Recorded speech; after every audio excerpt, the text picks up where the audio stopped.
সোনাপুর নামের একটা ছোট্ট গ্রামে মাধবের একটা ছোট্ট বাড়ি ছিল।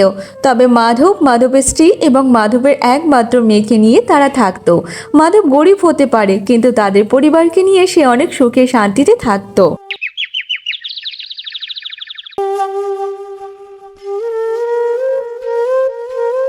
শোনো গিন্নি, আমি বাজারে যাচ্ছি, আর যা যা হাট বাজার লাগবে সংসারের জন্য তা তুমি সব কিছু লিখেই দিয়েছে তো? হ্যাঁ, যা যা হাট বাজার লাগবে তা আমি সব কিছু লিখে দিয়েছি, সব কিছু লেখা আছে। তা তুমি কিন্তু সব কিছু দেখে দেখে নিয়ে আসবে, আবার একটা জিনিস যেন ফেলে এসো না। আর হ্যাঁ, তাড়াতাড়ি একটু বাড়িতে এসো, আবার এখানে সেখানে আড্ডা দিতে দিতে যেন আবার বেলা ভোর করো না, ঠিক আছে? আচ্ছা ঠিক আছে ঠিক আছে, আমি তাড়াতাড়ি চলে আসব। কিন্তু গিন্নি, এখানে আমার সেই আদরের মেয়েটাকে দেখতে পাচ্ছি না, সে গেল কোথায় বলো তো? বাইরে কোথাও হয়তো আছে, সে রান্নাঘরে এখনো তো তাকে দেখতে পাইনি।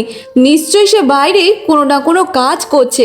তুমি তো জানো তোমার মেয়ে এখন বড় হচ্ছে, আমাকে তো একটাও কাজে হাত দিতে দেয় না তেমনভাবে।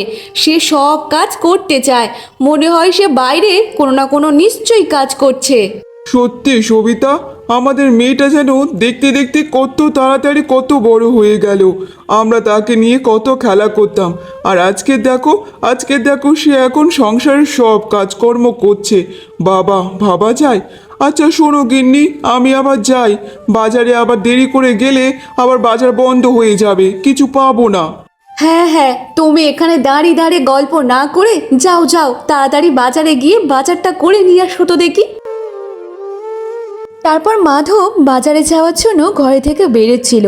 সে বেরোতে গিয়ে দেখে উঠানে তার মেয়ে কবিতা সে উঠান ঝাড় দিচ্ছিল। তখন কবিতা তার বাবাকে দেখার পর বলতে থাকে, আচ্ছা বাবা, তুমি কি বাজারে যাচ্ছ? হ্যাঁ রে মা, আমি বাজারে যাচ্ছি। কেন রে, কিছু হয়েছে? তোর জন্য কিছু আনবো কি?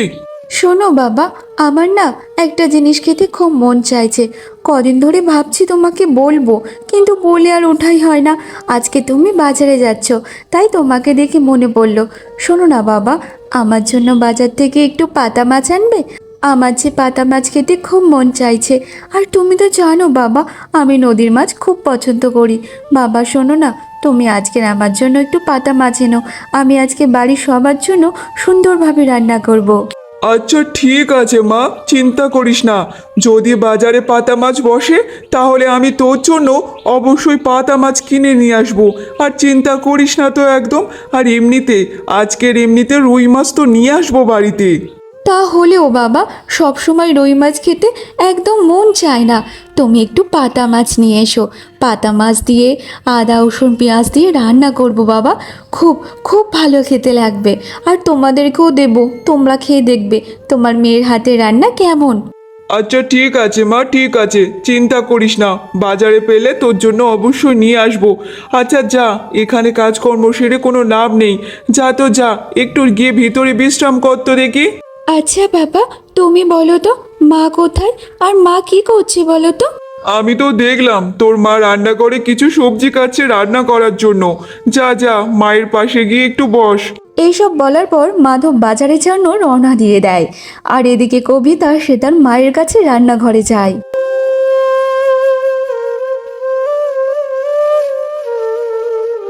মা, তোমাকে বলেছিলাম না যে তুমি কোনো সংসারের কাজকর্ম করবে না, যা করার আমি করব।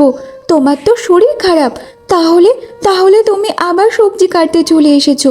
ওঠো ওঠো দেখি, তুমি এখান থেকে যাও, গিয়ে ঘরেতে বিশ্রাম করো, সব কাজকর্ম আমি করব। আরে কবিতা মা, এখন আমি ঠিক আছি, আমাকে নিয়ে অত দুশ্চিন্তা করিস না তো। আর দেখ, আমি সব কাজকর্ম করতে পারবো। যা যা, তুই গিয়ে একটু বিশ্রাম কর। তুই তো সেই সকাল থেকে উঠে সব কাজকর্ম করছিস, তোকে আর করতে হবে না। যা তো যা, ঘরেতে গিয়ে তুই বিশ্রাম কর। আমি রান্না বান্নাটা সেরে নিই। তোর বাবা আবার হাট বাজার নিয়ে তাড়াতাড়ি চলে আসবে, আবার সেগুলোও কাটতে করতে হবে। তা হলেও মা, তোমাকে এখন ভালোভাবে বিশ্রাম করতে হবে। যতক্ষণ না তুমি পুরোপুরি সুস্থ হবে, ততক্ষণ ততক্ষণ তোমাকে কোনো কাজে হাত দিতে দেব না। সব কাজ আমি নিজেই করে নেব। ওঠো বলছি, ওঠো, আমি করে নিচ্ছি সব কিছু। দেখো পাগলি মেয়ের কাণ্ড, সেই সকাল থেকে উঠে কাজ করে যাচ্ছে, আমাকে একটাও কোনো কাজে হাত দিতে দিচ্ছে না। সত্যি সত্যি তোকে নিয়ে আর পারা যায় না রে বাবা। ঠিক আছে কর, আমি উঠলাম তাহলে। আর শোন, যদি তোর কোনো সাহায্য লাগে আমার কিন্তু অবশ্যই ডাকবি। এমনভাবে একা একা মাস্টারি করতে যাসনি কিন্তু আবার, বুঝেছিস? ঠিক আছে ঠিক আছে, আমার যদি সাহায্য লাগে আমি অবশ্যই তোমাকে বলবো। আমার তো মনে হয় না যে আমার কোনো সাহায্য পড়বে। আমি সব কাজ একা একা করে নিতে পারবো। এবার তুমি ওঠো তো দেখি, ওঠো। তারপর সবিতা তার মেয়ে কবিতার কথাই রান্নাঘর থেকে বেরিয়ে সে তার নিজের ঘরে বিশ্রাম করতে যায়। কবিতা এক এক করে সব কাজ সারতে থাকে। দেখতে দেখতে এমনভাবে বেশ কিছুদিন কেটে যায়। তবে একদিন দুপুরবেলা সবাই খাওয়া দাওয়া করে সবার ঘরে বিশ্রাম করছিল। তখন মাধব সবিতাকে বলতে থাকে, জানো গিন্নি, পরশুদিন যখন কাজে থেকে বাড়িতে ফিরছিলাম না, তখন আমাদের গ্রামে মদনদা আছে। মদনদা বলছিল যে তার হাতে নাকি একটা ভালো ছেলে আছে। আচ্ছা তাই নাকি? তা এ তো খুব ভালো কথা গো। তা মদন দার সাথে একবার ভালোভাবে বসে কথা বলো। তা ছেলে কি করে তা ব্যাপারে শুনেছো কিছু নাকি? মদনদা তো বলছিল যে ছেলে নাকি একটা ভালো কোম্পানিতে কাজ করে, ওদের নাকি কোনো অসুবিধা নেই, আর পরিবার নাকি খুবই ভালো। তাই ভাবছিলাম আমাদের মেয়েটার যদি ওই সম্বন্ধে কথাবার্তা বলা যায় কেমন হবে বলো তো? হ্যাঁ গো, ঠিকই বলেছ। দেখতে দেখতে আমাদের মেয়েটা যে অনেকটা বড় হয়ে গেছে, তার তো বিয়ে শাদী দিতেই হবে। একটা কাজ করো, মদন দার সাথে কথা বলে ওই ছেলের বাড়ির সাথে কথা বলতে বলো। যদি একবার আমাদের মেয়েকে দেখে যাই ওদের পছন্দ হয়, তাহলে তাহলে শুভ দিন দেখে 4 হাত এক করে দেব, আর আমরাও কথাবার্তা বলে নেব। এটা তুমি ঠিকই বলেছো গিন্নি। তাহলে মদন দার সাথে কথা বলে ছেলের বাড়ির লোকেদের সাথে আমাদের কথা বলতেই হবে একবার। দেখতে দেখতে এমনভাবে 1 সপ্তাহ কেটে যায়। 1 সপ্তাহ পর ছেলের বাড়ি থেকে কবিতাকে সবাই দেখতে আসে, এবং ছেলের বাড়ি থেকে সবাই কবিতাকে দেখার পর সবার পছন্দ হয়ে যায়। দেখো দিদি, তোমাদের একটা কথা বলি, মেয়ে কিন্তু আমাদের খুবই পছন্দ হয়েছে। আমরা এই মেয়েকে আমাদের বাড়ির বউ করে নিয়ে যেতে চাই। এ তো খুব ভালো কথা দিদি, আমাদের বাড়ির মেয়েকে আপনাদের পছন্দ হয়েছে, এটা শুনে খুবই ভালো লাগলো। তবে আপনাদের ছেলেরও আমাদের খুব পছন্দ হয়েছে।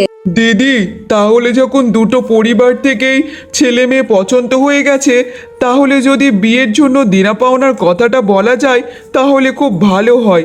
আর বুঝতে তো পারছেন আমরা অনেক গরিব, আমরা আমাদের সামর্থ্য মতো সবটা দেব।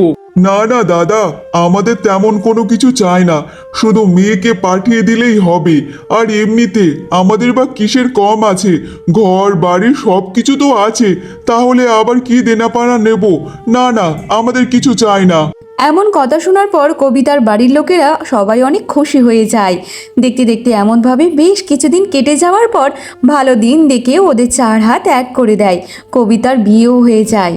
তবে কবিতার বিয়ের পর কিছুদিন সব কিছু ভালোই চলছিল। এমনভাবে বেশ কিছুদিন কেটে যায়।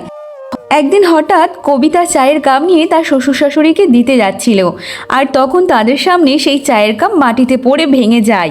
আর তখন সেটা দেখার পর তার শাশুড়িমা তাকে বলতে থাকে, কি সর্বনাশটা করলে গো বৌমা, এমনভাবে তুমি কাপটা ভেঙে দিলে। আমি কত সাধ করে এই কাপগুলো কিনেছি, আর তুমি কিনা এমনভাবে। কেন, একটু কি দেখে আসতে পারো না নাকি?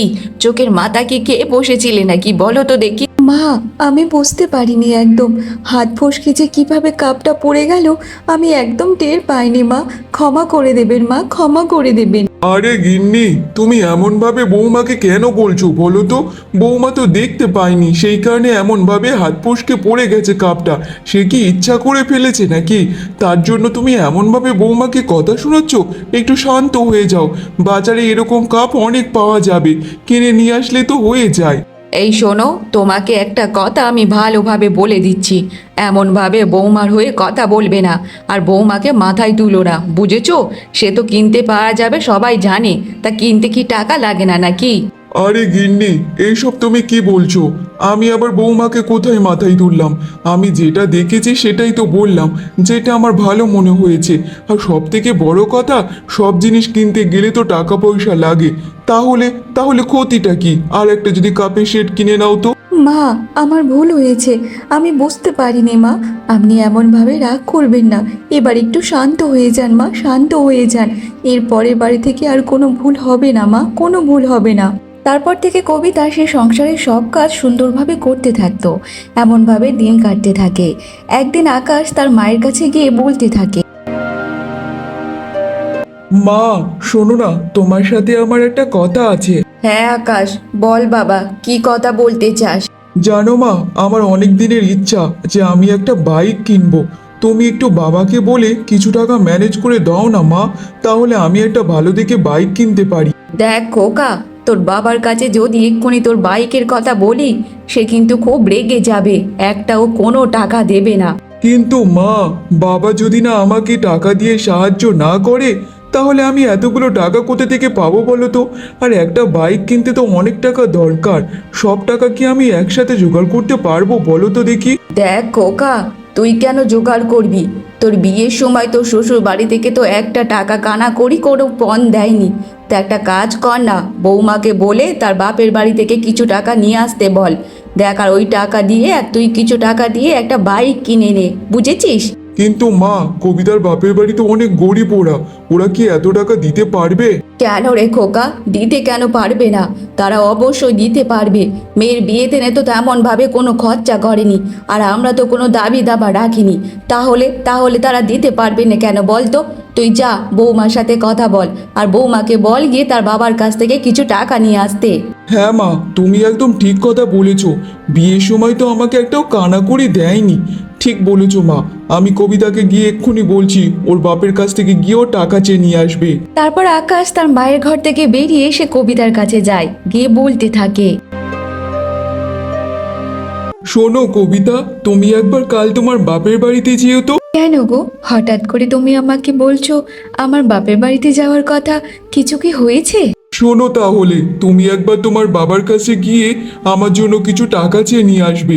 টাকা চাইবো মানে? আমি আমার বাবার কাছ থেকে কিসের টাকা চাইবো? আমি তো কিছুই বুঝতে পারছি না। আর কত টাকা চাইবো? দেখো কবিতা, তাহলে আমি তোমাকে পরিষ্কারভাবে বলছি, আমি একটা বাইক কিনবো, তার জন্য আমার কিছু টাকার দরকার। তুমি যাও, তোমার বাবার কাছ থেকে গিয়ে 30,000 টাকা চেয়ে নিয়ে আসো। তোমার বাবা ঠিক দিয়ে দেবে, দেখবে। তুমি তো ভালো করে জানো আমার বাড়ির লোকেরা সবাই খুব গরিব। আমার বাবা চাষবাস করেই সংসার চালায়, তেমনভাবে আমাদের টাকা পয়সা তেমন থাকে না। আর তাহলে এই 30,000 টাকা কিভাবে দেবে বলো তো? এতগুলো টাকা আমার বাবা কোথায় পাবে? দেখো কবিতা, তোমার বাবা কোথায় পাবে না পাবে সেসব আমি জানি না। বিয়ের সময় তো তোমার বাবা আমাদের তো কোনো কিছুই দেয়নি, খালি হাতে তোমাকে এখানে পাঠিয়েছে। তাহলে এখন কেন কোনো কিছু টাকা দিতে পারবে না? যাও, তোমার বাবার কাছ থেকে গিয়ে কিছু টাকা চেয়ে নিয়ে আসো। আকাশের এমন ব্যবহার দেখে কবিতা অনেক অবাক হয়ে যায়। তারপর সে বলতে থাকে, আচ্ছা শোনো, তুমি একটু অন্য কোথাও থেকে জোগাড় করো না। তুমি একটুখানি বোঝার চেষ্টা করো, আমার বাবা যে এতগুলো টাকা দিতে পারবে না। আমি সত্যি কথা বলছি, ধার দেনা করে তো আমার বিয়ে দিয়েছে, তারপরে আবার তুমি এতগুলো টাকা চাইছো। এতগুলো টাকা কোথায় থেকে দেবে বলো তো দেখি? দেখ কবিতা, আমি ওইসব জানি না। যেটা তোকে বলেছি সেটা তোকে করতেই হবে। ব্যাস, আমার টাকা চাই। তুই যাবি, গিয়ে তোর বাবার কাছ থেকে টাকা নিয়ে আসবি এখানে। আচ্ছা ঠিক আছে, তুমি এখন শান্ত হয়ে যাও। আমি কালকে বাপের বাড়িতে যাব, আর গিয়ে দেখি বাবার কাছ থেকে টাকা চাই, বাবা কত টাকা দিতে পারে। পরের দিন সকালে কবিতা অনেক নিরুপায় হয়ে সে তার বাপের বাড়িতে যায়। কি রে মা, তুই যে একা এসেছিস, জামাই কোথায় বলতো? জামাইকে নিয়ে আসিসনি? এই প্রথম প্রথম তুই এসেছিস বাপের বাড়িতে, তবু আবার একা একা চলে আসলি। তা জামাইকে তো সাথে করে নিয়ে আসতে পারতিস রে মা। মা, তোমাদের জামাই কি করে আসবে বলো তো? তার যে অনেক কাজ, সেই কারণে ও আসতে পারেনি। আমাকে বললো যে তুমি ঘুরে আসো, তাই তো মা এলাম। আর কি বলি বলো তো? মারে, তুই এসেছিস খুব ভালো হয়েছে। তবে তুই 2-4 দিন থেকে যাস রে মা, তাহলে খুব ভালো হবে। সাথে যদি জামাই বাবাকে নিয়ে আসতিস তাহলে আরো খুব ভালো হতো। না না বাবা, আমি থাকবো না, আমি চলে যাব যে। আর শোনো না বাবা, তোমাদের কাছে একটু দরকারি এসেছিলাম। কি দরকার রে মা, সেটা তো বল। এমন কি দরকারে এসেছিস, বল না রে মা, কি দরকার? বাবা, তোমাদের জামাইয়ের 30,000 টাকার খুব প্রয়োজন। যদি তোমরা 30,000 টাকা জোগাড় করে দিতে পারো তাহলে খুব ভালো হবে। সে কি বলিস রে মা, 30,000 টাকা? কিন্তু এতগুলো টাকা আমরা কোথায় পাবো? কি করি বলতো? কিন্তু সবেমাত্র যে তোর বিয়ে দিয়ে উঠেছি, তাহলে এতগুলো টাকা কোথায় পাবো বলতো? বাবা, আমি তোমাকে কি বলি বলো তো? আমার সাথে যে তোমার জামাই কাল থেকে ঝগড়া করছে, বলছে যে তোর বাবার কাছ থেকে টাকা চেয়ে নিয়ে আয়। আমি অনেকবার বলেছি তোমরা গরিব, দিতে পারবে না। তারপরেও আমাকে বলছে তোর বাবা বিয়ের সময় কোনো কানাকড়ি দেয়নি, তাই এখন গিয়েই টাকাটা নিয়ে আয়। কেন রে মা? বিয়ের সময় তো তোর শ্বশুর শাশুড়ি সবাইকে বলা হয়েছে যে আমাদের সামর্থ্য মতো আমরা দেব, কিন্তু আমাদের সামর্থ্য মতো তোকে তো দিয়েছি সোনা গয়না থেকে শুরু করে। তারপরে ওরা বলেছে ওদের কোনো দাবি দাবা নেই। তারপরেও পণ্যের কথা এখন কেন তুলছে?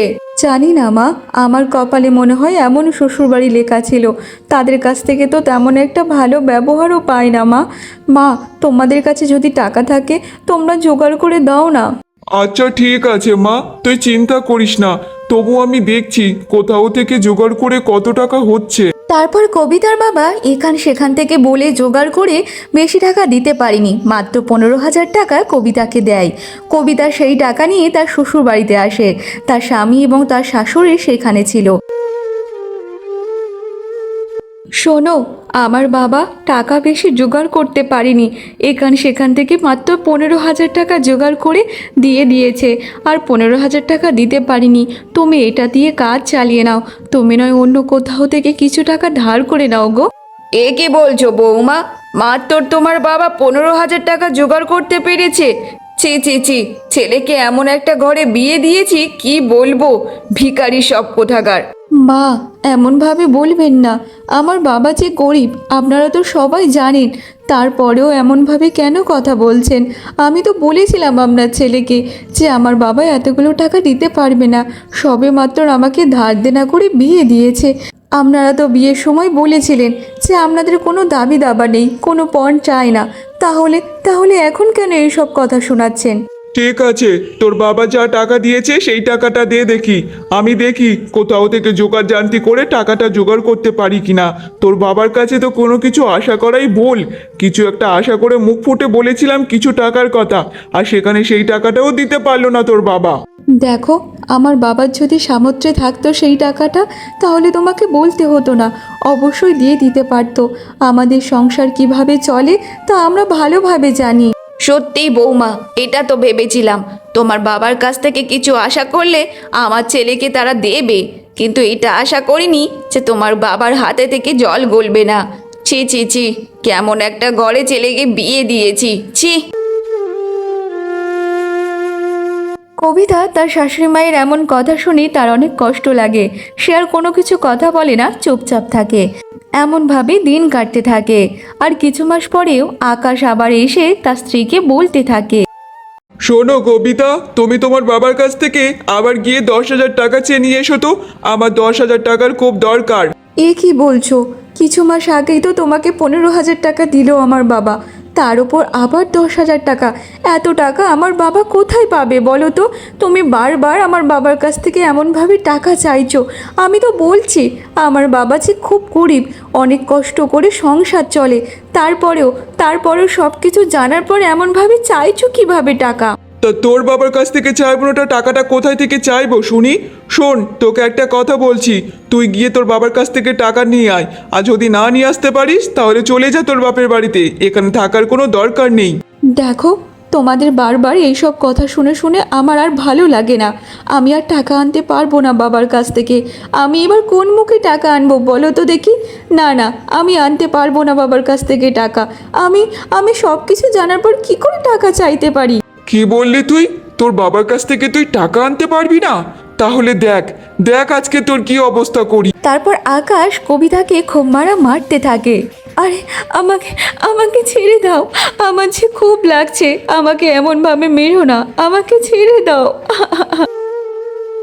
আকাশ এমনভাবে কবিতাকে খুব মারার পর ওখান থেকে চলে যায়। হে ঈশ্বর, আমি কি দোষ করেছি? তাহলে তাহলে আমার এমনভাবে শ্বশুরবাড়ি কেন আমার কপালে রাখলে বলো তো? আমার যে এত কষ্ট আর সহ্য হচ্ছে না, এত কিছু করার পরও শ্বশুরবাড়ি কারো মন পাচ্ছি না। তারা যে লোভী মানুষ। তারপর কবিতা বিকালবেলা সে আবারও তার বাপের বাড়িতে যায়। কবিতা তার বাপের বাড়িতে গিয়ে তার বাবা মাকে সব ঘটনা খুলে বলে যে টাকার জন্য তার ওপর কেমন চাপ দেওয়া হচ্ছে এবং তাকে কেমন মারধর করা হচ্ছে। তা শুনে তার বাবা মা অনেক অবাক হয়ে যায়। ছি ছি ছি, ওরা মানুষ নাকি যে একটা মেয়েকে এমনভাবে মেরেছে? মারে, তোর খুব কষ্ট হচ্ছে না? মা তোর কিছু টাকার জন্য এমনভাবে কাউকে মারতে পারে? মা, কি করি বলো তো? আমার কপাল যে খারাপ, আর যে কিছু করার নেই মা। ওখানেই তো আমার থাকতে হবে, কি আর করব বলো? বাবা, তোমার কাছে কি টাকা হবে? যদি টাকা হয় তাহলে আমাকে দাও না, তা না হলে ওরা আমাকে বলেছে বাড়িতে ঢুকতে দেবে না। কিন্তু মা, আবার এতগুলো টাকা কি করে দিই বলতো? আমার যে আর টাকা নেই, আমি তোকে আর কি করে দিতে পারি? তবু আমি চেষ্টা করছি, দাঁড়া। আচ্ছা শোনো তো, একটা কথা বলি। আমার একটা সোনার কানের তোলা আছে, সেটা যাও তো বাজারে বিক্রি করে যে টাকাটা হবে সেই টাকাটা দিয়ে দাও। তা না হলে ওরা আবার জানোয়ারের মতো আমার মেয়েটার গায়ে যে হাত তুলবে। জানো মা, আমার না আর ওই বাড়িতে থাকতে একদম মন চায় না। বারবার মনে হয় যে তোমাদের কাছে চলে আসি, তোমাদের কাছে এসে থাকি, তাহলে আমি খুশিতে শান্তিতে থাকতে পারবো। ওখানে যতক্ষণ থাকি ততক্ষণ আমার ভয় হয়, ভয়ে ভয়ে থাকতে হয় যে কখন এসে আবার গায়ে হাত তুলবে। তুমি বলো না মা, এই সব কি আর ভালো লাগে? সব সময় যদি গায়ে হাত তোলে আমার যে খুব কষ্ট হয়। বুঝতে পারছি রে মা, সব কিছু বুঝতে পারছি। বিয়ের পর যে একটা মেয়ে তার বাপের বাড়িতে থাকলে গ্রামের লোকজন সবাই অনেক কথা বলবে। তুই একটু মানিয়ে নে মা, দেখ না ধীরে ধীরে সব কিছু ঠিক হয়ে যাবে। আর আমরা টাকাটা দিচ্ছি, টাকাটা দেওয়ার পর আর কোনো কিছু অসুবিধা হবে না। দেখ না, কোনো অসুবিধা হবে না। জানি মা, সব কিছু জানি, বুঝতেও পারি, তাই সব কিছু মুখ বন্ধ করে সহ্য করে নিচ্ছি। কিন্তু জানো তো মা, আমি যে তোমাদের কাছ থেকে টাকা চাইতে আমার একদম ভালো লাগে না, কিন্তু পরিস্থিতি এমন যে আমি এমন অসহায়, বারবার তোমাদের কাছে এসে হাত পাততে হচ্ছে। আরে দূর পাগলি মেয়ে, এইসব কথা ভুলে যা তো। আর এইসব কথা মাথায় আনিস না, বুঝেছিস? আর শোন মা, যা যা, আমি টাকাগুলো দেব, দিলে তুই নিয়ে চলে যাস রে মা। আর এবার যদি জামাই তোর গায়ে হাত দেয়, তুই এখানে সোজা চলে আসবি, ওখানে থাকার কোনো দরকার নেই। তারপর মাধব তার স্ত্রীর কানের দোল বিক্রি করে সেখান থেকে 10,000 টাকা পায়। সেই টাকা নিয়ে কবিতাকে দেয়। কবিতা সেই টাকা নিয়ে তার স্বামীর কাছে চলে যায়, তার স্বামীকে দেয়। তার স্বামী যে অনেক খুশি হয়ে যায়। দেখতে দেখতে এমনভাবে বেশ কিছু মাস কেটে যায়। এদিকে কবিতা সে গর্ভবতী, তার 7 মাস চলছিল। তখন কবিতার শ্বশুরবাড়ি থেকে কবিতাকে তার বাপের বাড়িতে পাঠিয়ে দেওয়া হয়। দেখতে দেখতে এমনভাবে আরও বেশ কিছু মাস কেটে যায়। তারপর কবিতা একটা সুন্দর ফুটফুটে কন্যা সন্তানকে জন্ম দেয়। কন্যা সন্তানকে দেখার পর তার শ্বশুরবাড়িতে কেউ খুশি ছিল না। কি গো, কতগুলো যে মাস কেটে গেল, মেয়ে যে আমাদের বাড়িতে এখনো পড়ে আছে। এই তো নাতনি হয়ে গেল, 2-3 মাস হয়ে গেল, সেই মেয়েকে নিয়ে গেল না ওরা। একবার তুমি ওদের সাথে কথা বলো তো, দেখো তো ওরা মেয়েকে নিয়ে যাবে কবে, না নিয়ে যাবে। এমনভাবে থাকলে গ্রামের লোকজনরা কি কথা বলবে বলো তো? হ্যাঁ হ্যাঁ গিন্নি, আমিও তো সেটাই দেখছি। জামাইয়ের তো কোনো হুঁশই জ্ঞান দেখতে পাচ্ছি না। একবার তো মেয়েটাকে এখানে ফেলে দিয়ে গেছে তো গেছে, এখান থেকে নিয়ে যাওয়ার কোনো নামগন্ধ দেখতে পাচ্ছি না। আমি জামাইয়ের সাথে কথা বলবো। জানো তো, আমার মেয়েটা যে ভিতরে ভিতরে অনেক কষ্ট পাচ্ছে, কিন্তু মুখ ফুটে কিছু বলতে পারছে না। যেদিন থেকে মেয়ে হয়েছে সেদিন থেকে তার শ্বশুরবাড়ি থেকে তো কেউ একবারের জন্য তাদের নাতি নাতনিকে দেখতে এলো না। কি বলি বলো তো এমনভাবে? জানো গিন্নি, আমার মেয়েটার যে কপালটা খারাপ। এমন জায়গায় ভালোভাবে বিয়ে দিয়েছি, সেখানে ও অনেক অত্যাচার পায়। আর সব থেকে বড় কথা, ও যতক্ষণ না ভালো থাকবে ততক্ষণ যে আমরাও ভালো থাকতে পারবো না, ও চিন্তায় চিন্তায়। তারপর মাধব আকাশের সাথে কথা বলে। বারবার আকাশের সাথে কথা বলার পর অবশেষে আকাশ কবিতা এবং তার কন্যা সন্তানকে তার শ্বশুরবাড়ি থেকে নিয়ে যায় তার নিজের বাড়িতে। এমনভাবে দিন কাটতে থাকে। বেশ কিছুদিন পর কবিতা তার স্বামীর কাছে এসে বলতে থাকে, শোনো না গো, মেয়ের দুধটা না শেষ হয়ে গেছে, তুমি আজকের কাজে থেকে ফেরার পথে একটু দুধ কিনে নিয়ে আসো না গো। কি বলছো? আমি নাকি ওই মেয়ের জন্য দুধ কিনে নিয়ে আসবো? না না, আমার পক্ষে সম্ভব না।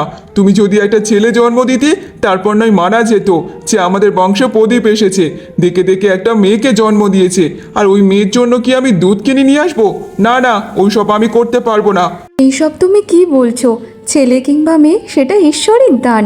আর সব থেকে বড় কথা, তুমি তুমি ছেলেকে যেইভাবে মানুষ করবে, একটা মেয়েকে সেইভাবে মানুষ করো না। দেখো না, তোমার মেয়ে তোমার মুখ উজ্জ্বল করবে। না না, আমার মুখ উজ্জ্বল করার কোনো দরকার নেই। ছেলে যদি হতো, সে আমার বুড়ো বয়সে দেখতো, আমাকে খাওয়াতো দাওয়াতো। আর মেয়ে মেয়ে কি করবে? সে সবসময় শুধু আমার টাকা ধ্বংস করতে থাকবে, আর দুদিন পরেই টাকা ধ্বংস করে আবার শ্বশুর বাড়িতে চলে যাবে। না না, এইসব মেয়ে আমার একদম পছন্দ না। আর এই মেয়ের কোনো জিনিস আমি নিয়ে আসতে পারবো না, মনে রেখো। শোনো না, তুমি এত রাগ করো না, মাথা ঠান্ডা করো। ও যে এক রক্তি মেয়ে, ওর যে এখন দুধ খাওয়ার বয়স। আর যদি তুমি ওর জন্য দুধ না কিনে নিয়ে আসো, তাহলে আমি কোথায় পাবো বলো তো? দেখ, তুই কোথায় পাবি না পাবি সেটা তোর ব্যাপার, আমি ওইসব মাথা ঘামাতে পারবো না। আর যদিও বা কোথায় না পাস, তাহলে তোর বাপের বাড়ি থেকে টাকা নিয়ে এসে সেই টাকায় দুধ কিনে খাওয়া, কিন্তু আমার টাকায় আমি এই মেয়ের দুধ কিনে খাওয়াতে পারবো না। তার স্বামীর এমন কথাতে কবিতার অনেক খারাপ লাগে। সে আর কোনো কথা বলে না, চুপচাপ থাকে। দেখতে দেখতে এমনভাবে বেশ কিছুদিন কেটে যায়। তবে একদিন মালতী হাঁটতে বেরোয় পাড়ায়। তখন একটা পাড়ার বউয়ের সাথে তার দেখা হয়ে যায় আর বলতে থাকে, কি গো মালতী কাকি, এমনভাবে যে একা একা বেরিয়েছো? তা ঘরেতে তো নাতনি আছে, ছোট্ট নাতনিটাকে তো নিয়ে একটু বেরোতে পারো, তাহলে মনটা ভালো লাগবে আর তোমার সময়ও কেটে যাবে। ছাড়ো তো আমার নাতনির কথা, ওই মেয়ের মুখ আমার তো দেখতে একদম ইচ্ছা করে না। দেখে দেখে আমার বৌমা একটা মেয়েকে জন্ম দিয়েছে। কেন, যদি আমার একটা নাতিকে জন্ম দিতে পারতো, তাকে নিয়ে আমরা কত খুশিতে থাকতাম। এই মেয়েকে মানুষ করে কি হবে বলো তো? কেন গো কাকি, তুমি এমনভাবে কেন বলছো? মেয়ে হোক কিংবা ছেলে হোক, সেটা তো ঈশ্বরের দান। তাহলে তাহলে মেয়ে হয়েছে, তো সমস্যা কোথায়? তুমি বুঝবে না বৌমা, এই মেয়ে হয়েছে বলেই তো ঝামেলা। একে তো সংসারে শুধু টানাটানি চলছে, তার উপর এই মেয়ের পিছনে শুধু খালি খরচা হয়েই যাচ্ছে। এটা কেনো, ওটা কেনো, এটা খাবে, ওটা খাবে, আর ভালো লাগে না। যদি একটা নাতি দিতে পারতো, সেই নাতি বড় হয়ে রোজগার করে অন্তত আমাদের মুখে ভাত দিতে পারতো। আর এই মেয়ে আমাদের ধ্বংস করে দিয়েই শ্বশুর বাড়ি চলে যাবে। তা কি হয়েছে কাকি, মেয়ে হয়ে তো জন্ম নেওয়াটা পাপ না?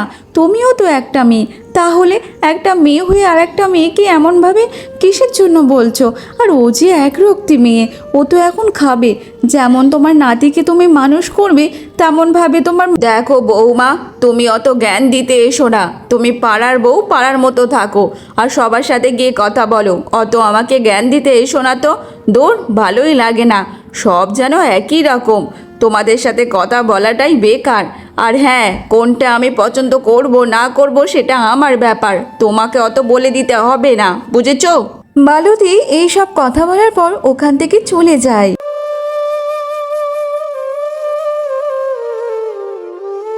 এগো বৌমা, তুমি এখনো পর্যন্ত ঘরের মধ্যে বসে তোমার মেয়েকে নিয়ে খেলা করছো? যাও তো দেখি, আমার জন্য দুটো ভাত বেড়ে নিয়ে আসো, খুব জোরে যে খিদে পেয়েছে। মা, আমি যে এখনো রান্না করিনি, আমার মেয়েটাকে ঘুম পাড়াচ্ছিলাম, তাই জন্য আর এখনো রান্নাটা বসাইনি। আমি এবার গিয়ে রান্নাটা বসিয়ে দেব, আপনি বরং একটু দেরি করুন। আর আপনার যদি খিদে পায়, একটু মুড়ি খেয়ে নিন মা, আমার এক্ষুনি রান্না হয়ে যাবে। কি বলছো বৌমা, তুমি এখনো পর্যন্ত রান্না করনি? আর এই পোড়ার মুখে মেয়েটাকে নিয়েই বসে আছো? সারাদিন কি এর পেছনে সময় দিলেই তোমার হয়ে যাবে নাকি? তা সংসার ধর্মের কাজকর্মগুলো কে করবে শুনি দেখি? মা, ও তো এখন অনেক ছোট, তাই আমি কাজ করতে করতে দেখলাম ও ঘুম থেকে উঠে গেছে, তাই ওকে একটু খাইয়ে ফের আবার ঘুম পাড়িয়ে দিচ্ছি। যদি না ওকে এমনভাবে ঘুম না পাড়াই, তাহলে আমি একা একা কি করে কাজ করব বলুন তো? আর সব কিছু তো একাই হাতেই করি। তা তুমি একা হাতে করবে না কাজগুলো, তা কে করবে শুনি? বিয়ের আগে তোমার বাবা মা খুব বলেছিল যে আমার মেয়ে অনেক ভালো কাজকর্ম জানে, বাড়ির সব কাজকর্ম করে। তা এখন করো না, করতে কি ক্ষতি আছে? দেখুন মা, আমার কাজকর্ম করতে আমার অসুবিধা হয় না, কিন্তু এই ছোট্ট বাচ্চা মেয়েকে সামলে কাজকর্ম করাটা অনেকটা মুশকিল হয়ে যায়। আপনি তো আমার হাতে হাতে একটু সাহায্য করে দিতে পারেন, তাহলে আপনি কেন করেন না? আপনি শুধু এখানে সেখানে ঘুরে বেড়ান আর এর কাছে ওর কাছে চুগলি করে বেড়ান, এটাই তো আপনার কাজ। কে বললে বৌমা, তোমার এত বড় সাহস? তুমি এরকমভাবে আমাকে বললে যে আমি সবার কাছে চুগলি করে বেড়াই? আর তখন সেখানে আকাশ বাড়িতে আসে। কি রে বাবা, তুই যে এত সকাল সকাল অফিস থেকে বাড়িতে ফিরে এলি, তা তোর শরীর টরীর খারাপ নাকি রে বাবা? কি হয়েছে বল তো দেখি। না মা, আমার শরীর খারাপ না। আমি যে কোম্পানিতে কাজ করতাম সেই কোম্পানি থেকে আমাকে আর কাজে নেবে না বলেছে। তারা আমাকে বের করে দিয়েছে কোম্পানি থেকে, মানে আমার আর কাজ নেই মা। সে কি বলছিস রে খোকা, তোর কাজটা চলে গেল? তাহলে এবার সংসারটা কিভাবে চলবে বল তো খোকা? একে সংসারের অভাব চলছে, তার ওপর এই পোড়ারমুখী একটা মেয়েকে জন্ম দিয়েছে, তার পিছনেও খরচা। দেখুন মা, আমার ছোট্ট একরক্তি মেয়েটাকে এমনভাবে বাজে বাজে কথা শোনাবেন না। আমার মেয়ের জন্য সব কিছু খাবার দাবার আমার বাপের বাড়ি থেকে আসে। আমার বাপের বাড়ি থেকে টাকা দেওয়ার পর তারপর আমার মেয়ের জন্য সব কিছু কেনা হয়। আপনার ছেলে আমার মেয়ের পিছনে একটা টাকাও খরচা করে না, তাই এই সব কথাগুলো একদম বলবেন না। দেখেছিস খোকা, দেখেছিস তোর বইয়ের মুখ দেখেছিস? যত দিন যাচ্ছে তত মুখের বুলি যেন ফুটে উঠছে। দেখেছিস একবার? মুখটা ভেঙে দে ভালো করে খোকা। দেখো মা, একে মন মেজাব আর ভালো নেই। তোমরা এবার একটু শান্ত থাকো তো। এমনভাবে ঝগড়াঝাটি করলে আমার আর ভালো লাগে না বাড়িতে থাকতে। আরে তোর এত কে কথা বলতে বলেছে? যা গিয়ে সংসারের কাজকর্মগুলো কর তো দেখি। সব সময় মুখে বড় বড় কথা। কেন, আমি কি খারাপ কথা বলেছি? যেটা সত্যি সেটাই তো বলেছি। সব সময় তোমরা আমার বাবা মাকে অপমান করতে ছাড়ো না, সব সময় আমার মেয়েকে উল্টো পাল্টা কথা বলো। তার ওপর তোমরা মা ছেলে সব সময় আমার ওপর অত্যাচার করো। এরকম অন্য কোনো মেয়ে হলে না তোমাদের সংসার করতো না, চলে যেত এখান থেকে। শুধু আমার মতো মেয়ে বলে এই সংসার করছে। কি বললি? তোর এত বড় সাহস যে অন্য কোনো মেয়ে হলে সংসার করতো না? তোর মতো মেয়ে হলে সংসার করছে? দেখ দেখ আজকে তোর আমি কি করি। তারপর মা ছেলে মিলে খুব রেগে গিয়ে কবিতাকে ওখানে খুব মারতে থাকে। এমনভাবে মা ছেলে মিলে কবিতার ওপর অত্যাচার শুরু করলো। তারা মা ছেলে মিলে কবিতাকে খুব মারতো। দেখতে দেখতে এমনভাবে বেশ কিছুদিন কেটে যায়। তবে কবিতা একদিন থালা বাসন মাজার জন্য পুকুর ঘাটে যায়। আর তখন সেখানে কিছু বউ ছিল। তখন তারা বলতে থাকে, কবিতা বোন, তোমাকে একটা কথা বলবো, তুমি কিছু মনে করবে না তো? না না দিদি, বলো না, বলো কি কথা বলবে। আমি মনে কেন করব, বলো না কি কথা। দেখো কবিতা বোন, তোমার শ্বশুরবাড়ি তোমার শাশুড়ি আর বর মিলে তোমার ওপর এত অত্যাচার করে, মারধর করে, তারপরেও সব কিছু সহ্য করে কি করে এখানে পড়ে আছো বলো তো? চলে যাও না বাবার মার কাছে, সেখানে গেলে তো একটু ভালো থাকবে। তোমাকে মেরে মেরে তো তোমার অবস্থা খুব খারাপ করে দিচ্ছে মা ছেলে মিলে। দিদি কি করি বলো তো? এটা যে আমার কপালে লেখা ছিল। আমার মতো কপাল যেন আর ঈশ্বর কাউকে না দেয়। সব থেকে বড় কথা, আমার বাবা মা গরিব, আর ওখানে চলে যাব তো পাড়ার লোকেজন অনেক রকমের কথা বলতে পারে। সেই কারণে মুখ বন্ধ করে তো এখানেই পড়ে আছি। না হলে এরকমভাবে নরকে কে পড়ে থাকতে ভালোবাসে বলো তো দেখি? সে যা বলেছো কবিতা বোন, গরিবদের যে অনেক জ্বালা গো। তারা সব কিছু চাইলে সব কিছু যে পায় না গো। তাদের পেতে পেতে অনেকটা সময় লেগে যায়। তুমি যে কি করে সহ্য করে আছো তা কে জানে। আমার হলে তো আমি কবেই চলে যেতাম। জানি না দিদি, আমি এমন কি পাপ করেছিলাম, তার ফল হচ্ছে এই জন্মে আমাকে ভুগতে হচ্ছে। এত অত্যাচার যে আমি আর নিতে পারছি না।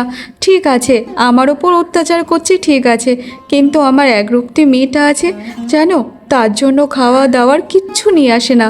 তার যে এখন দুধ খাওয়ার বয়স, কিন্তু তাকে এখন যে ভাত খাওয়াতে হয় শুধু।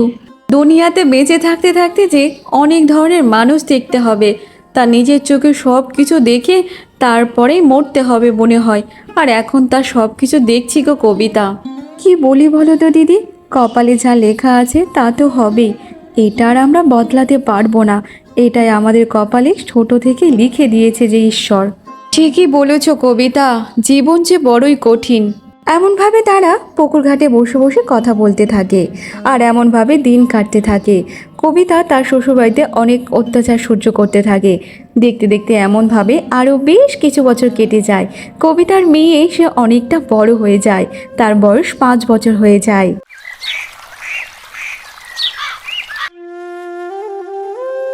মা, আজ আমাকে ডিম সিদ্ধ দিয়েছো, খুব ভালো হয়েছে মা। আমি ডিম সিদ্ধ খেতে খুব ভালোবাসি। হ্যাঁ রে মা, আমি জানি তো তুই ডিম সিদ্ধ খেতে খুব ভালোবাসিস।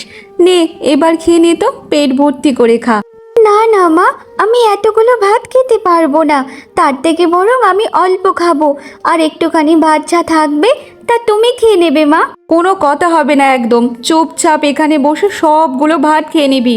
আর এই শরীরটা একবার দেখেছিস কেমনভাবে বানিয়েছিস? এই শরীরে যদি একটু একটু করে খাস তাহলে শরীরে বল পাবি নাকি? না, তোকে সবগুলো খেতে হবে ভাত। আর তখন সেখানে তার শাশুড়ি মা চলে আসে।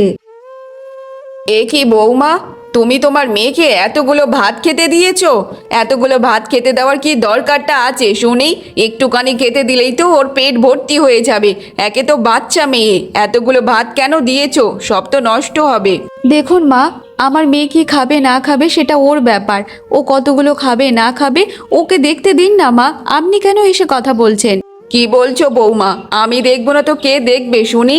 একে তো দেখতে পাচ্ছ সংসারে কেমন টানাটানি চলছে, তার উপর তোমার মেয়েকে এত এত থালা থালা খেতে দিচ্ছ। এটা কি মেনে নেওয়া যায় নাকি? আর ভাত নষ্ট হলে তোমার কোনো সমস্যা নেই, তা কি তোমার এইগুলো কি বাপের বাড়ি থেকে আসে নাকি চালগুলো? হ্যাঁ মা, আপনি একদম ঠিক কথা বলেছেন। এই সব চালগুলো আমার বাপের বাড়ি থেকেই পাঠায়, তাই জন্য তো খেতে পাচ্ছি। আপনার ছেলে কি করছে? আপনার ছেলে তো কোনো কাজকর্ম কিছুই করে না, শুধু এখানে সেখানে ঘুরে ঘুরে বেড়ায়। তাহলে আপনার ছেলে কোথায় থেকে চাল হাজার বাট করবে? সব কিছু তো আমার বাপের বাড়ি থেকেই আসে। এত বড় কথা!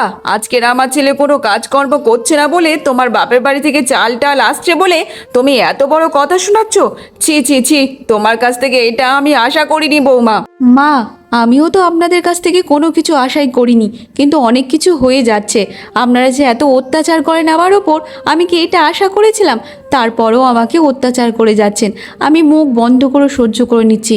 কিন্তু আমার মেয়েকে আপনারা খাওয়ার খোঁটা দিচ্ছে, সেটা কি করে আমি সহ্য করতে পারি? এটা তো আমি সহ্য করতে পারি না। আমার মেয়ে যখন থেকে হয়েছে তখন থেকে তো আপনারা আমার মেয়ের জন্য একটু দুধ কিনে দেননি, তাহলে এত বড় বড় কথা কিসের জন্য বলেন? কবিতার মুখ থেকে এমন কথা শোনার পর কবিতার শাশুড়ি আর কোনো কিছু কথা বলে না। দেখতে দেখতে এমনভাবে বেশ কিছুদিন কেটে যায়। তবে কবিতা তার ঘরে বসেছিল তার মেয়েকে নিয়ে, আর তখন সেখানে তার শাশুড়ি মা আর আকাশ এসে বলতে থাকে, শোন কবিতা, তোর বাবার বাড়ি কালকে যাবি, গিয়ে আমার জন্য 20,000 টাকা চেয়ে নিয়ে আসবি তো। আমার 20,000 টাকার খুব দরকার। তোমার যখন টাকার দরকার তাহলে তুমি জোগাড় করে নাও না, বারবার আমাকে কেন বলো আমার বাপের বাড়ি থেকে টাকা চাওয়ার কথা? এটা জানো তুমি কতবার আমার বাবার কাছ থেকে টাকা নিয়েছো? না না, আমি আর আমার বাবার কাছে গিয়ে টাকা চাইতে পারবো না। আমার বাবাদের একে অভাবের সংসার, একে চাষবাস করে খায়, তার উপর তোমার এত টাকা কোথায় থেকে দেবে বলো তো? তুমি বারবার টাকা চাও বাবার কাছে গিয়ে। কেন বৌমা, তোমার বাবার বাড়ি থেকে টাকা চাইলে কি ক্ষতিটা হবে? বিয়ের সময় তো তোমার বাবারা তো এক কানা করিও তোমাকে দেয়নি। তাহলে তাহলে এখন যদি আমার কোকাকে কিছু টাকা দিয়ে সাহায্য করে তাহলে ক্ষতিটা কি বলো তো দেখি? দেখুন মা, আমার বাবা গরিব হলেও তবু যথেষ্ট পরিমাণে আপনার ছেলেকে এতদিন টাকা দিয়ে দিয়ে এসেছে। আমার বাবা এতগুলো টাকা কোথায় থেকে পাবে বলুন না? আপনার ছেলেকে কোনো কাজবাজ করতে, সেখান থেকে যা টাকা পাবে সেই টাকা দিয়ে কাজে লাগাতে বলুন না। তাহলে শ্বশুরবাড়ির টাকাতে এত ফুটানি কিসের? দেখেছিস খোকা, দেখেছিস তোর বউয়ের দিনকে দিন কেমন মুখের বুলি ফুটেছে? আগে তো চুপচাপ থাকতো, আর এখন মুখে ধান দিলে কই পটে যাচ্ছে। দেখ খোকা দেখ, সত্যি ভুলটাই হচ্ছে আমাদের। একটা ভিখারি ঘরের মেয়ের সাথেই তোকে বিয়ে দেওয়াটাই ভুল হয়েছে। এর থেকে ভালো মেয়ে তো আমরা আরও ভালো পেয়ে যেতাম। হ্যাঁ মা, গরিব ঘরের মেয়ে দেখে কেন বিয়ে দিয়েছেন? আপনার ছেলেকে তো একটা বড়লোক বাড়ি দেখে মেয়েকে বিয়ে দিতে পারতেন, তাহলে তার বাপের বাড়ি থেকে অনেক অনেক গোছা গোছা টাকা আপনাদেরকে দিত। আর আমাদেরকে বলছেন ভিখারি? আমার তো মনে হচ্ছে আমাদের থেকে ভিখারি তো আপনারা ভিখারির মতো শুধু খালি আমার বাবার কাছ থেকেই টাকা নিতে থাকেন। কি বললি তুই? তোর এত বড় সাহস যে তুই আমাদেরকে ভিখারি বললি? কেন, আমি কি ভুলটা বলেছি? তোমরা তো সব সময় আমার বাবা মাকে ভিখারি ভিখারি করতে থাকো, তাহলে তোমরা যে ভিখারির মতো বারবার টাকা চাও আমার বাবা মার কাছে, তাহলে এটা কোন পর্যায়ে পড়ে? এটা ভিখারি নাকি এটা ভদ্রলোকের খাতিরে পড়ে? আমার তো মনে হয় না এটা ভদ্রলোকের খাতিরে পড়ে। তোর এত বড় সাহস! সামান্য কিছু টাকা চেয়েছি বলে তুই আমাদেরকে ভিখারি বলছিস আর এত বড় বড় কথা শোনাচ্ছিস? হ্যাঁ, এটা আমার ভুল ছিল যে আমি এতদিন মুখ বন্ধ করে আপনাদের অত্যাচারটাকে মেনে নিয়েছি। আমি আর চুপ থাকবো না, আমি আর তোমাদের অত্যাচারটাকে সহ্য করব না। তোমরা যা খুশি করার করে নাও, আর আমার বাবার কাছ থেকে একটা কানা করি আর আমি নিয়ে আসবো না। দেখ খোকা, এই মেয়ের এমন একটা ব্যবস্থা কর যেন এর মুখের বুলি যেন সারা জীবনের জন্য বন্ধ হয়ে যায়, এমনভাবে যেন ফটর ফটর করে আর কোনো কথা না বলতে পারে। হ্যাঁ মা, তুমি একদম ঠিক কথা বলেছো। এর মুখ আজকে সারা জীবনের জন্য বন্ধ করে দেব। তোকে এমন শিক্ষা দেব, তুই আর কখনো এমন বড় বড় কথা শোনাতে পারবি না আমাদের। তারপর কবিতার শাশুড়ি এবং তার বর মিলে কবিতাকে খুব মারতে থাকে, এত মারতে থাকে যে কবিতা তার শেষ নিঃশ্বাস ওখানেই ত্যাগ করে। তাদের এত চিৎকার চেঁচামেচি শুনে গ্রামের লোকজন সবাই তাদের বাড়ির সামনে জড়ো হয়ে যায়, আর কবিতার বাবা মায়ের কাছে সঙ্গে সঙ্গে ফোন করে খবর দিয়ে দেয় পাড়ার একটা লোক। কবিতার বাবা মা এসে দেখে কবিতার মৃতদেহ বাড়ির সামনে পড়ে আছে। তারা সঙ্গে সঙ্গে কান্নায় ভেঙে পড়ে আর বলতে থাকে, মা রে মা, চোখ খোল মা, চোখ খোল, আমাদের যে অনেক বড় ক্ষতি হয়ে গেল রে মা। মা রে চোখ খোল, এরা তোকে মেরে ফেলে দিয়েছে রে মা। মারতে আমার মেয়েটাকে কেমনভাবে মারলো, কেন কেন করলে তোমরা এমন? আমার মেয়ের কে দোষ ছিল বলো, কি দোষ ছিল? কেন করলে তোমরা এমন? এই মা ছেলে মিলে সব সময় মেয়েটার ওপর অত্যাচার করত, সব সময় মেয়েটাকে মারধর করত, আর মারতে এমন মারা মেরেছে মেয়েটা আজকের আর বেঁচে নেই। ছি ছি ছি, এদেরকে দেখলে গা ঘিন করে উঠছে। এদেরকে এমনভাবে ছেড়ে দিলে হবে না, পুলিশকে খবর দাও। পুলিশ এসে এদের কোমরে দড়ি দিয়ে তারপর নিয়ে যাক, সেটাই ভালো হবে। জেলে পচে মরুক এরা একটা মানুষ নয়, জানোয়ার। গ্রামের লোকজন মা ছেলের ওপর অনেক রেগে যায়। তারপর সঙ্গে সঙ্গে তারা পুলিশকে ফোন করে।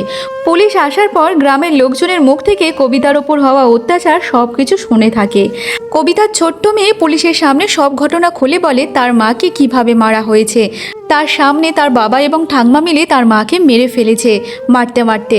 সব কিছু ঘটনা পুলিশ শোনার পর আকাশ এবং তার মাকে ওখান থেকে নিয়ে যায়।